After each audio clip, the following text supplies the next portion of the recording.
On October 19, 1992, at its headquarters in McLean, Virginia, the United States Central Intelligence Agency held its first in a series of intelligence history symposiums, open to the public, historians, and the press. Inspired by the view that the study of intelligence is frequently overlooked in the analysis of history, the CIA brought together on this day the major participants in one of the defining events of the Cold War, the Cuban Missile Crisis of October 1962. 30 years earlier, on October 15, 1962, in an unmarked warehouse in Washington, a photo analyst for the CIA was examining aerial photographs of the rugged terrain of Cuba. To the untrained eye, these photographs seemed innocuous, but CIA photo interpreter Vincent DiRenzo saw something very menacing in the oblong shapes hidden in the woods just northwest of the Cuban village San Diego de los Baños.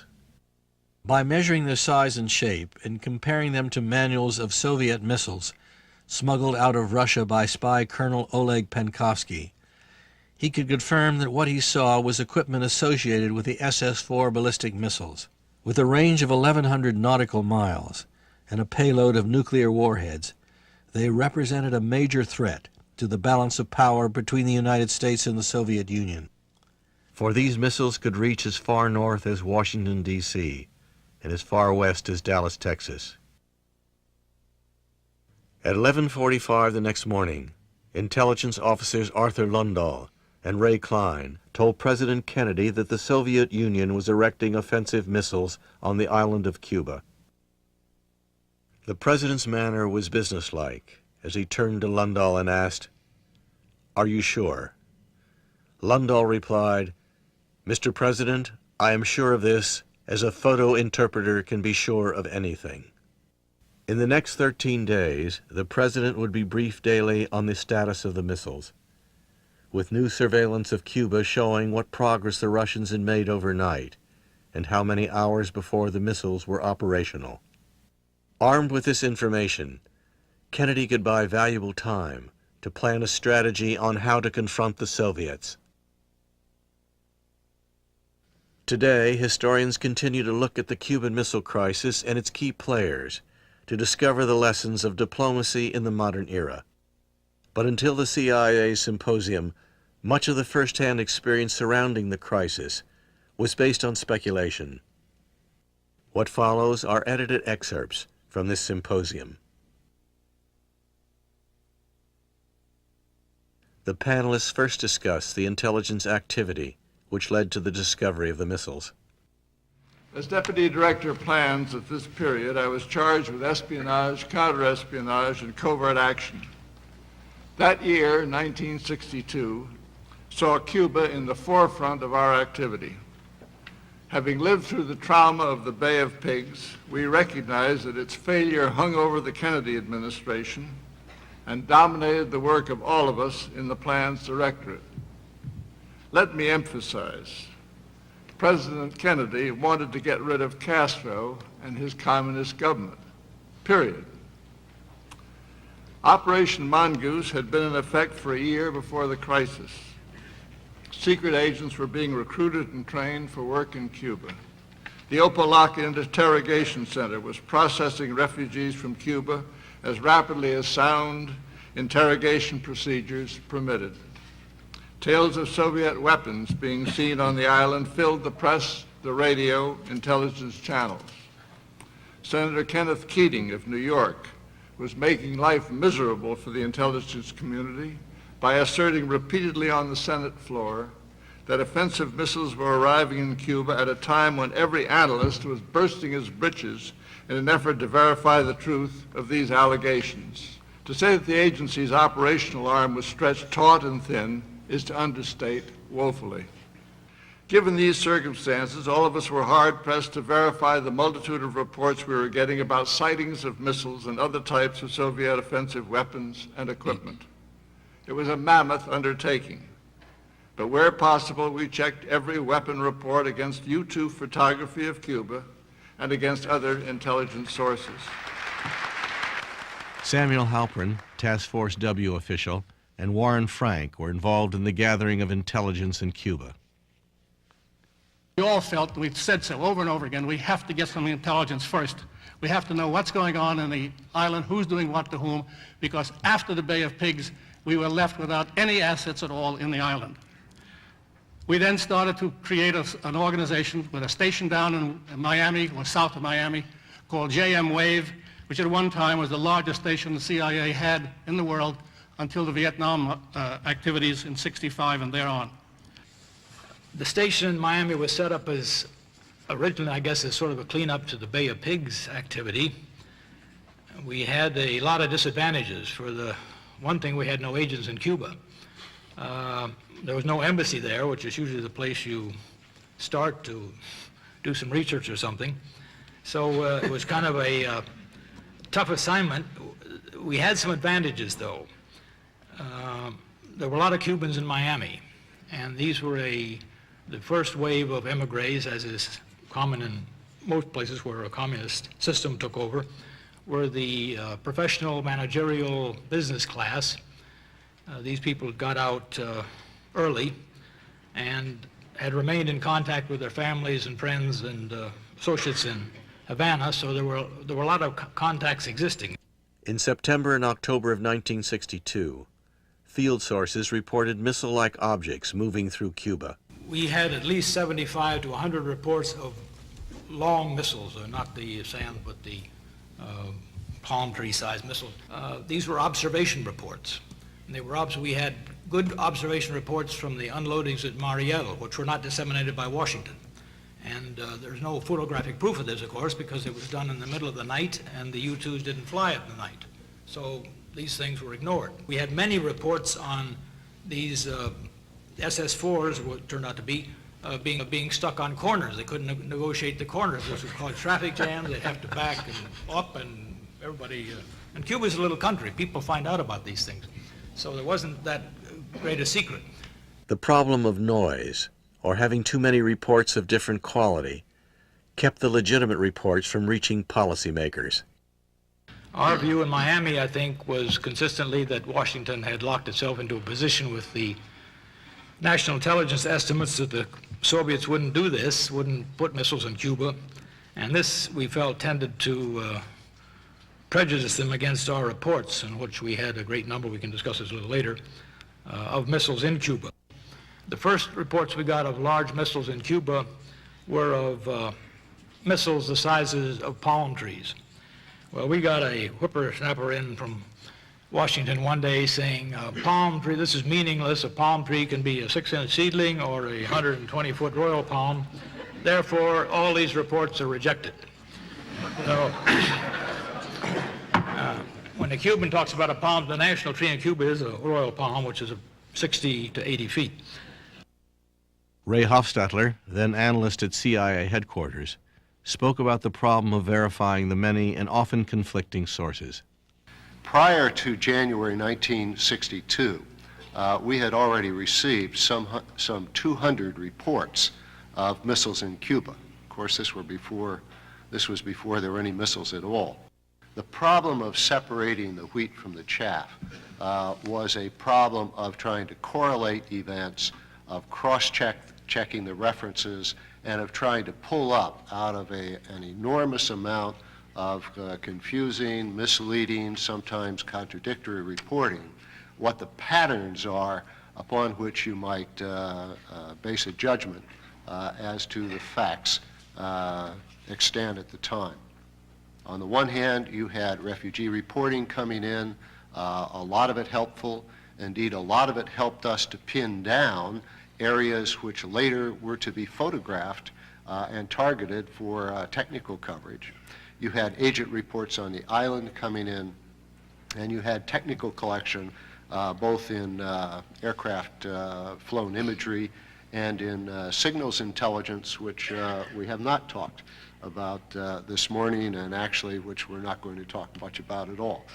But nonetheless, there are a variety of different sources coming in. All of these had to be cross-checked to try to determine, pin down what the facts were.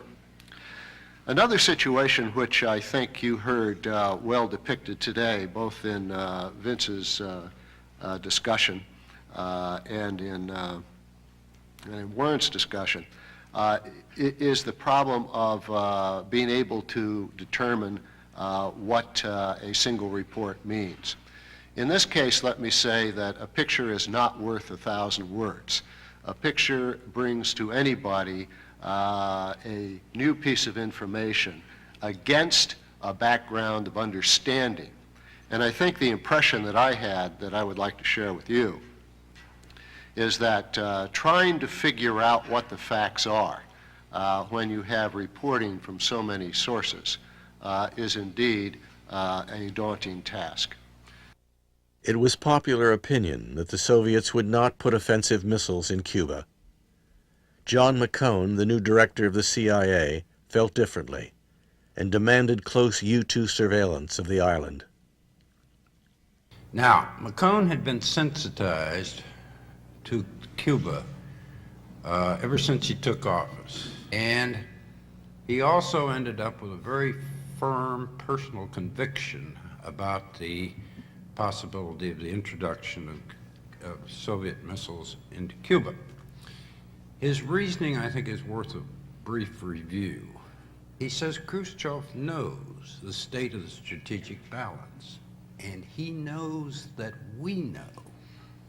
Now, how can he possibly redress it? Well, he has an absolute plethora of IRBMs and MRBMs. He's got more missiles than he has targets. He has never deployed one outside the borders of the Soviet Union, but in Cuba, he has a piece of real estate where he can do that without fear that falling into unfriendly hands, those missiles could be redirected toward Moscow. If, he said, I were Khrushchev, I would put offensive missiles in Cuba. I would then bang my shoe on the table, and I would say, let's talk about your overseas bases, let's talk about Berlin, and let's talk about any other subject that I choose. Dr. Albert Whelan shared McCone's suspicions. Because I was new to CIA, because I'd never read clandestine reports, I used to stick around here every night until about 9 o'clock reading a big stack of them myself rather than asking the staff to read them for me. I recognized full well that the Cubans were trying to stimulate us to take action to liberate their country, and that there was a great deal of falsification and fabrication going on. I was struck, however, by several clandestine reports that are not, unfortunately, in your package. It described a convoy, this was in early September, a convoy of very long devices moving through Cuban towns and having to turn corners on these small village roads, which are characteristic of the Caribbean area that I knew something about, and having, in order to negotiate these turns, to remove mailboxes and light poles. And I said to myself, a fabricator would not have thought of that. And I was convinced at that moment that there really were very large objects, probably missiles, certainly not SAMs, that were going into Cuba. It seemed to me that with this data, unless one could refute it, there was no reason not to jump to the conclusion that they had probably taken a very big gamble. After all, they'd put a big defensive ring in place. It did seem to me that it was a pretty sensible move if they could take the missiles that they had already built and had deployed in Eastern Europe, transport them across the ocean, install them, and then suddenly they would be added to the strategic balance. We were about even at that time, but by doing this they could effectively increase, and would have had they continued, their strategic inventory of nuclear-tipped rockets by about 50%, virtually overnight. And so it was a bold move, but one with a big payoff, it seemed to me. I knew that a special national estimate was being prepared, and I went to Sherman Kent virtually on the eve of that estimate. I presented the best case I could to Sherman. He was courteous to me. I think Sherman liked me. He knew that I knew something about missiles, but after listening courteously, well, he said, well, the die is cast and we're going in a different direction, and I felt at least that I'd had my moment. In the 5 weeks prior to the crisis, reconnaissance flights over the most sensitive areas of Cuba were grounded due to the loss of a U-2 over China and a fear of State Department officials of an international incident. John McCone, who was on his honeymoon in France at the time, was unaware of this until he returned. He immediately convinced an interdepartmental group to allow one more U-2 flight, and on October 14th at 7:31 a.m., Major Richard S. Hazer boarded a U-2 reconnaissance plane and flew mission G-3101. He returned with 8 cans of film containing 464 frames of imagery. The film was processed and sent to the headquarters of the National Photographic Interpretation Center. Former Chief NPIC, Information Branch Dino Brugioni, and analyst Vincent DiRenzo discussed the process of identifying the missiles.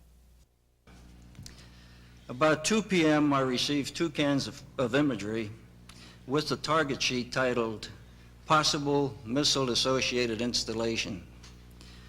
I looked at the target area on the imagery and noted groupings of equipment scattered along the tree lines. I had the team begin a systematic analysis of the imagery. We needed location, precise geographic coordinates, equipment ID, and counts. The scattered collection of vehicles and tents was similar to and yet different than very early deployment of SAM sites and SAM support equipment. Size and shape of the long canvas cover trailer was very unusual. The shape was different, and the length being 65 to 70 feet long and 9 feet wide, especially the length, was almost twice as long as any trailer associated with any Soviet defensive system. There were no breaks in the canvas, support frames to indicate 2 or more vehicles parked together, or that 2 or more trailers might be parked end to end. This was a single unit, and it was designed to carry one long object. The pattern started to develop in my mind. The signatures didn't fit anything in any of the systems that we were expecting and what we saw being deployed in Cuba at the time. There were no apparent ties to any normal military field units nor electronics, and nothing fit dummy or decoy activity. There was just too much activity. Yet the equipment appeared to be missile-related. With that, I started to weigh the possibilities of an offensive system. We assembled all the information we had on the system, and at that point, being convinced we had the SS-4 missile plus the associated equipment, I called Dino and asked for some additional support to make sure that we considered all possibilities. We looked at his specialized files of SS-3, SS-4, SS-5. We checked the various photos, prints, details that he had. After seeing again the parade photos together with the photogrammetric measurements Dino had, I was convinced without a doubt we had the SS-4 system. I turned to the team members and said, this is an operational field deployed MRBM site. They checked the site, made measurements, and fully agreed we had our first MRBM site.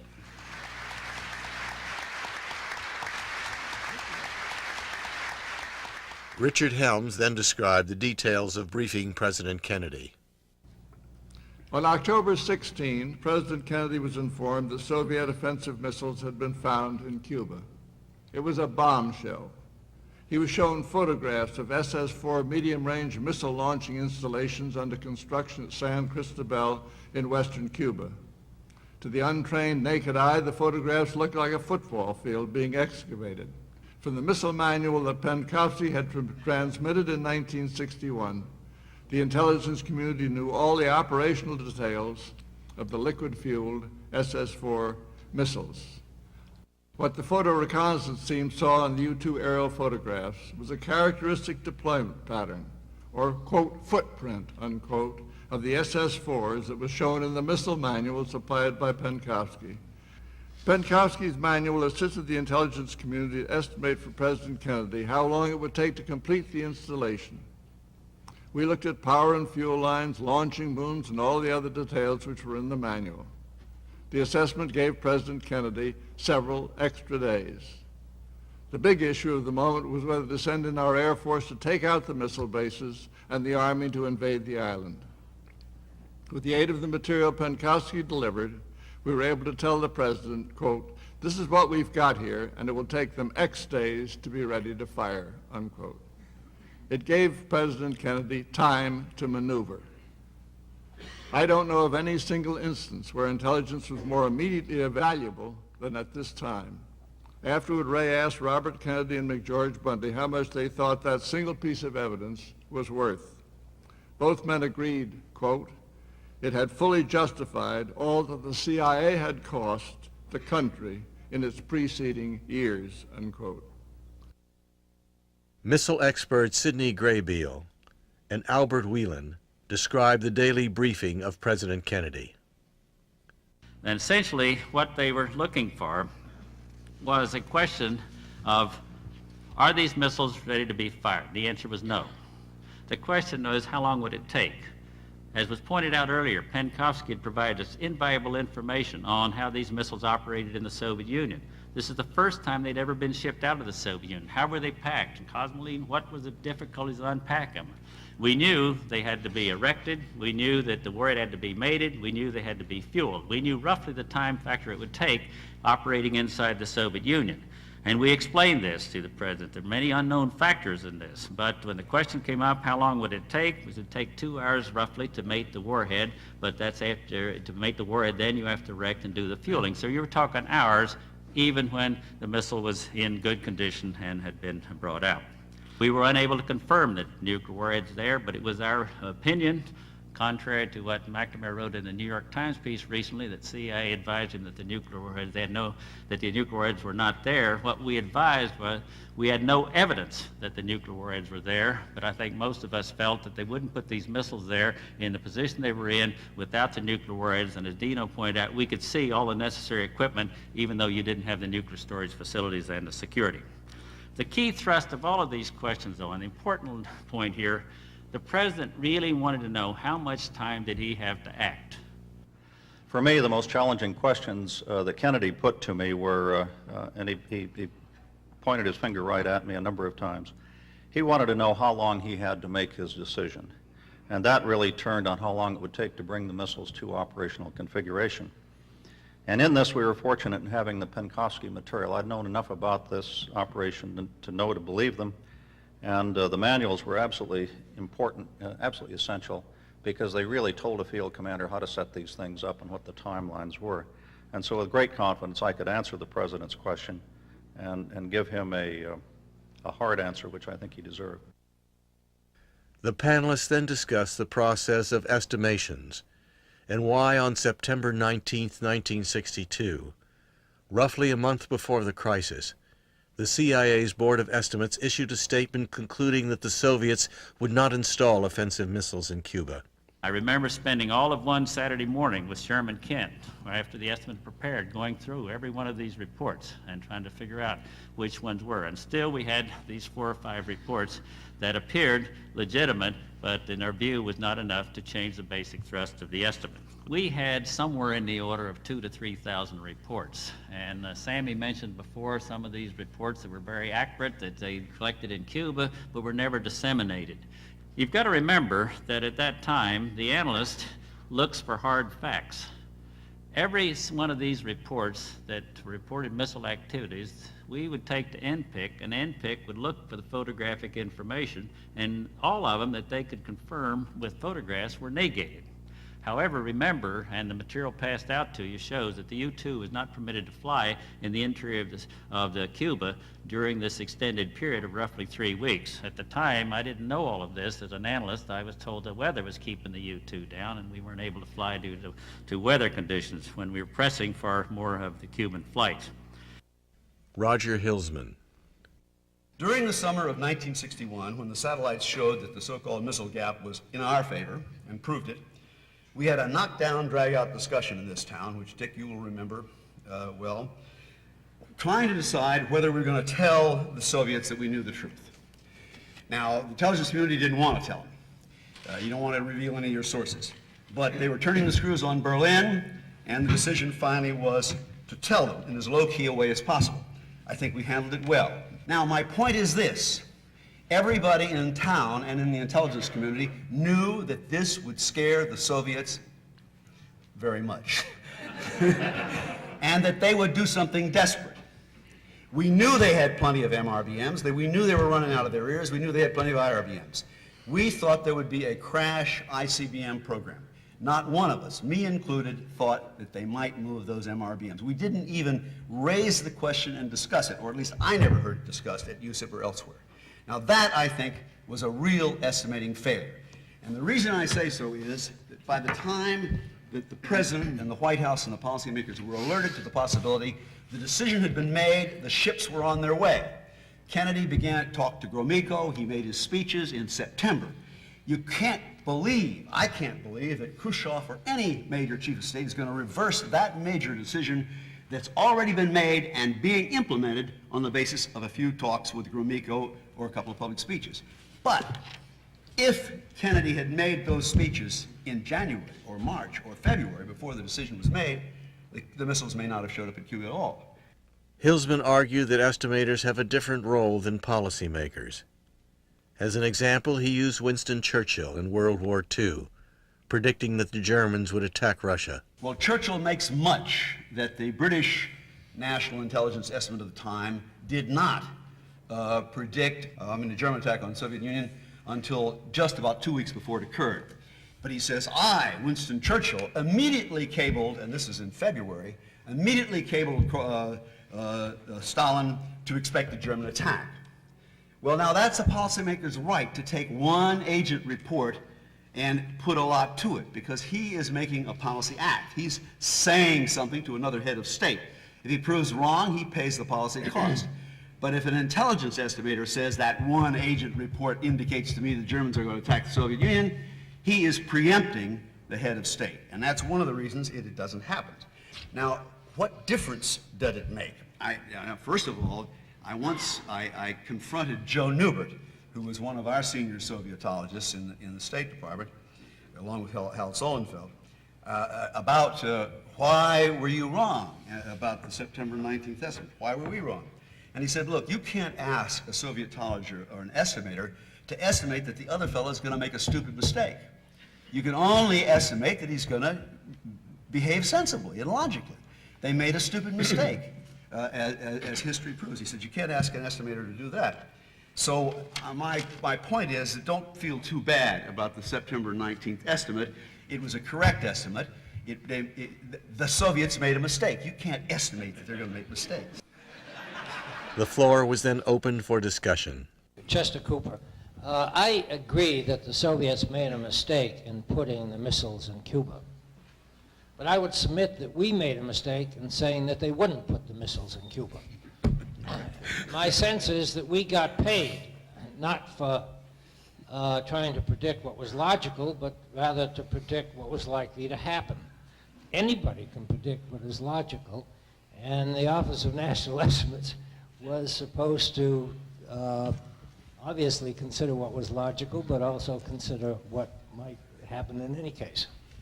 In September, okay, but Chet, if the September 19th estimate had said, we think the Soviets will put missiles in Cuba. Now, I didn't sign that estimate, so I'm able to defend it a little bit better than some of the rest of you guys.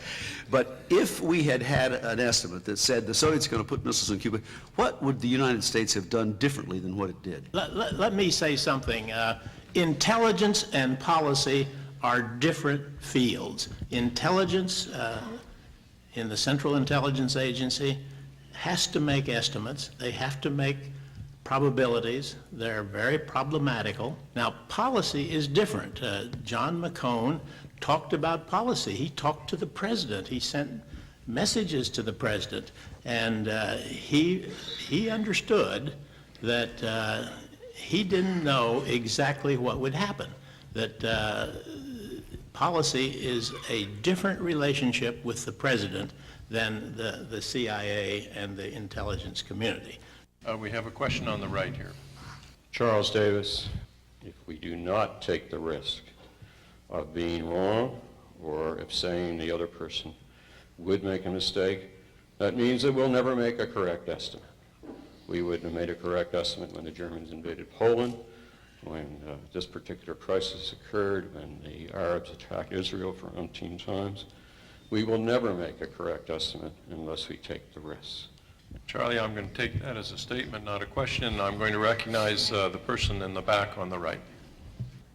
Had the September estimate been different, Do you think that Dean Rust's arguments that U-2 flight shouldn't have continued over Cuba would have held sway in the government? It seems to me that one of the great revelations today is that there was a whole month there when a number of people were making the right call, but yet intelligence assets were not used to discover the information required to achieve closure. So maybe that estimate did have an effect on requirements. Maybe I will answer that one, because I have read the summaries of the executive committee meetings that have been released by the Kennedy Library, and Rusk's point of departure was the loss of a U-2 over China, which had occurred just in advance of the meeting where scheduling of the U-2s was to occur. And that was what was primary in his mind. He was concerned about another international incident. Of course, he had no idea that there were missiles in Cuba, and it seemed to him prudent to simply delay for a while. The delay was put in place and was not broken until, as Walt Elder tells us, McCone came back from his honeymoon, discovered it. I think you expressed it rather moderately. My understanding from eyewitnesses is that it was an explosion on the 7th floor of the CIA, and he then persuaded the ExComm to reinstitute the flight. So in a way, it was an accident. 2 historians were asked to give commentary. George Herring from the University of Kentucky. But I do see running through intelligence crises or intelligence failures, whatever you want to call them, problems of intelligence from Pearl Harbor through the missile crisis, through the Tet Offensive in 1968, through Kuwait even. One sort of thread that we have alluded to a couple of times and talked about, and I think perhaps would do well to come back to over and over again, and that is the inability to conceive of an adversary or a potential adversary to do something as apparently rash as a surprise attack on Pearl Harbor or placing missiles in Cuba or the like. Maybe, as Roger Hilsman suggests, we can't estimate that the other person is going to make a mistake, and one could argue that in each of these cases, ultimately it does turn out to be a mistake, but still I think this is an issue that we need to raise and need to grapple with. I, as historian, don't. I can sit back as the Monday morning quarterback and simply say why and stop there, but I think it is an issue. It comes up so often. Seems to be the fundamental flaw that it must be considered. Graham Allison, former dean of the Kennedy School of Government at Harvard University, and author of The Essence of Decision. I think while this is ancient history, it still remains the best window we have, cloudy as it is, into the real risks of nuclear war and the kind of calculations that leaders make in these circumstances. I think the missile crisis also serves as, in a nutshell, as a good symbolic reminder of the major strengths and the major weaknesses of American intelligence, particularly in this domain of analysis and estimates. Let me begin with the bottom line so we're not confused. This was a success, net a substantial success. Intelligence succeeded in identifying for the president and the policy-making community before weapons were operational that could threaten the U.S., the presence of these weapons. Indeed, looked at in historical terms, an extraordinary success. That's the bottom line. But let me talk then first about strengths and then secondly about weaknesses. In strengths, this exhibits clearly the major strength of American intelligence, if we try to put it in a big historical picture, which is technological magic. The capturing of pictures from overhead reconnaissance of activity on the ground in 1962 was an act of stunning technological virtuosity, not approached by any other country in the world, never achieved previously in history. Today, it's almost impossible for us who become familiar with it to understand what it meant or the frontier that had been pressed by this. If you ask yourself, what if, okay, this is a way to bring this home, what if What if this technological capability had not existed? If not, the judgment recorded in the September 19 estimate that the Soviet Union would not install offensive missiles in Cuba would have stood. The missiles would have become operational. Kennedy would have faced a fait accompli, and the outcome would have been quite different. So that's the first strength. The second strength is what Dick Helms pointed to today, namely quality human intelligence. And I'll only say on that I agree entirely with what he said. Let me turn quickly to the weaknesses. Weaknesses in analysis and estimate, and I'll underline 3 in the notorious September 19 Special National Intelligence Estimate about which the other members of the panel have spoken. First, the point for us here is, in the first failing, that organizational indicators that provided indelible clues for intelligence, especially organizational SOPs, were difficult to interpret but weren't captured and interpreted in this instance. Second failure, the failure to acquire and interpret the significance of these indicators reflect a second weakness, which is a weakness of mirror imaging as against really getting within the skin or seeing the world through the eyes of the opponent. Third failing, alternative futures. This notorious Special National Estimate of September 19, which is included in the materials, concludes that the Soviet Union will not make Cuba a strategic offensive base, will not put strategic offensive missiles in Cuba. Now, as we've heard in both panels this morning, John McCone, the director, had a different idea. Bud Whelan had a different idea. But the intelligence estimate is very categorical. If the intelligence estimate had been prepared to consider alternative futures, or maybe even put in an addendum that said, let us discuss a possible alternative, asking what the consequences of such an alternative would be, and trying to identify what the indicators that such an alternative might be emerging would be, to which the intelligence collectors should have been especially alert, one might have gotten a different outcome. And there I would like to applaud a new policy of the agency, or at least one of its directors, as I understand it, who recently in a speech said the following: when assessing events or developments where the outcome is truly unknown, we must do better in exposing the policymaker to uncertainty, to alternative possibilities, and to different points of view, even while providing our best estimate.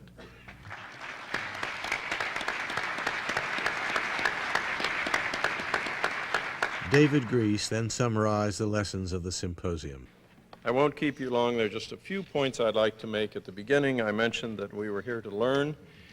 Let me just mention a few negative points I think we've heard and a few positive ones. First, the problem of noise in the world of intelligence. So many reports. Which are the true ones? That problem has not left us. Second, mindset. The analysts who worked on those estimates, who used American-style logic to estimate what the Cubans will do. That problem is still with us. Compartmentation. One part of the agency knowing something that the other part doesn't know. Always a danger. And finally, forgetting the impact of U.S. policy on the adversary, something that our policymakers and our intelligence people still do. On the positive side, teamwork. Once we got going, the teamwork was fantastic. Another point, self-examination. The very fact that we're willing to argue in front of you, in public, with the press here about our own shortcomings and mistakes and try to learn from them. And finally, the synergism, which I think is the hallmark of American intelligence, between old methods of intelligence like espionage and new methods of intelligence like technical collection from U-2s and satellites and so forth. This is what is different about American intelligence. The analysis that comes out at the end puts the two together and makes our product a little different than that of others.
Lundahl replied, "Mr. President, I am sure of this, as a photo interpreter can be sure of anything." In the next 13 days, the President would be briefed daily on the status of the missiles, with new surveillance of Cuba showing what progress the Russians had made overnight and how many hours before the missiles were operational. Armed with this information, Kennedy could buy valuable time to plan a strategy on how to confront the Soviets. Today, historians continue to look at the Cuban Missile Crisis and its key players to discover the lessons of diplomacy in the modern era. But until the CIA symposium, much of the first-hand experience surrounding the crisis was based on speculation. What follows are edited excerpts from this symposium. The panelists first discuss the intelligence activity which led to the discovery of the missiles. As Deputy Director of Plans at this period, I was charged with espionage, counter-espionage, and covert action. That year, 1962, saw Cuba in the forefront of our activity. Having lived through the trauma of the Bay of Pigs, we recognized that its failure hung over the Kennedy administration and dominated the work of all of us in the Plans Directorate. Let me emphasize, President Kennedy wanted to get rid of Castro and his communist government, period. Operation Mongoose had been in effect for a year before the crisis. Secret agents were being recruited and trained for work in Cuba. The Opalaca Interrogation Center was processing refugees from Cuba as rapidly as sound interrogation procedures permitted. Tales of Soviet weapons being seen on the island filled the press, the radio, intelligence channels. Menacing in the oblong shapes hidden in the woods just northwest of the Cuban village San Diego de los Baños. By measuring their size and shape and comparing them to manuals of Soviet missiles smuggled out of Russia by spy Colonel Oleg Penkovsky, he could confirm that what he saw was equipment associated with the SS-4 ballistic missiles. With a range of 1,100 nautical miles and a payload of nuclear warheads, they represented a major threat to the balance of power between the United States and the Soviet Union. For these missiles could reach as far north as Washington, D.C., and as far west as Dallas, Texas. At 11:45 the next morning, intelligence officers Arthur Lundahl and Ray Klein told President Kennedy that the Soviet Union was erecting offensive missiles on the island of Cuba. The president's manner was businesslike as he turned to Lundahl and asked, "Are you sure?" Senator Kenneth Keating of New York was making life miserable for the intelligence community by asserting repeatedly on the Senate floor that offensive missiles were arriving in Cuba at a time when every analyst was bursting his britches in an effort to verify the truth of these allegations. To say that the agency's operational arm was stretched taut and thin is to understate woefully. Given these circumstances, all of us were hard-pressed to verify the multitude of reports we were getting about sightings of missiles and other types of Soviet offensive weapons and equipment. It was a mammoth undertaking. But where possible, we checked every weapon report against U-2 photography of Cuba and against other intelligence sources. Samuel Halpern, Task Force W official, and Warren Frank were involved in the gathering of intelligence in Cuba. We all felt, we've said so over and over again, we have to get some intelligence first. We have to know what's going on in the island, who's... On October 19, 1992, at its headquarters in McLean, Virginia, the United States Central Intelligence Agency held its first in a series of intelligence history symposiums, open to the public, historians, and the press. Inspired by the view that the study of intelligence is frequently overlooked in the analysis of history, the CIA brought together on this day the major participants in one of the defining events of the Cold War, the Cuban Missile Crisis of October 1962. 30 years earlier, on October 15, 1962, in an unmarked warehouse in Washington, a photo analyst for the CIA was examining aerial photographs of the rugged terrain of Cuba. To the untrained eye, these photographs seemed innocuous. But CIA photo interpreter Vincent DiRenzo saw something very